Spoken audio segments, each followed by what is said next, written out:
Vingtaine d'années, on est passé de cette ère de l'informatique amie à l'ère de l'informatique ennemie.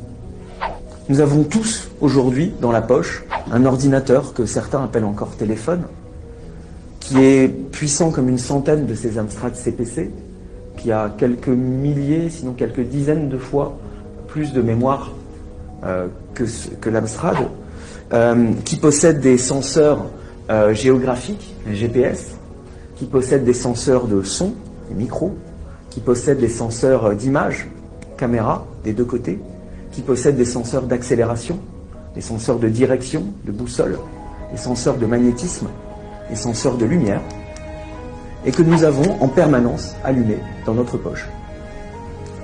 De plus en plus, ces dispositifs ne laissent même plus la capacité à l'utilisateur d'enlever la batterie. Simplement enlever la batterie pour s'assurer mécaniquement, mathématiquement, que la machine est éteinte. Chacune de ces machines contient une puce qui s'appelle le baseband, qui est la puce qui émet et reçoit des ondes, qui est la puce au travers de quoi transite toute notre voix, tous nos messages textes, toute notre donnée, qui est une puce qui communique avec tout le matériel de l'ordinateur, tous les senseurs évoqués précédemment, et une puce qui communique avec l'extérieur, avec le réseau, et qui est activable à distance. Lorsque vous recevez un appel, c'est cette puce qui est réveillée à distance et qui va allumer votre écran, allumer le haut-parleur, lancer une sonnerie, vous faire apparaître un petit machin que vous allez caresser pour prendre l'appel ou le refuser. Cette puce a accès à tout le matériel et cette puce est une boîte noire.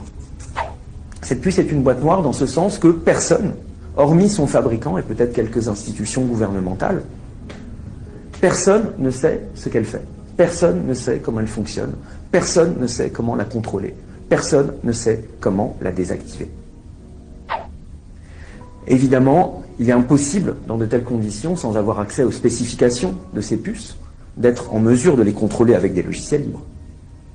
Évidemment, ces systèmes sont faits depuis le départ, depuis la base, pour que l'utilisateur qui les a dans la poche ne puisse les contrôler.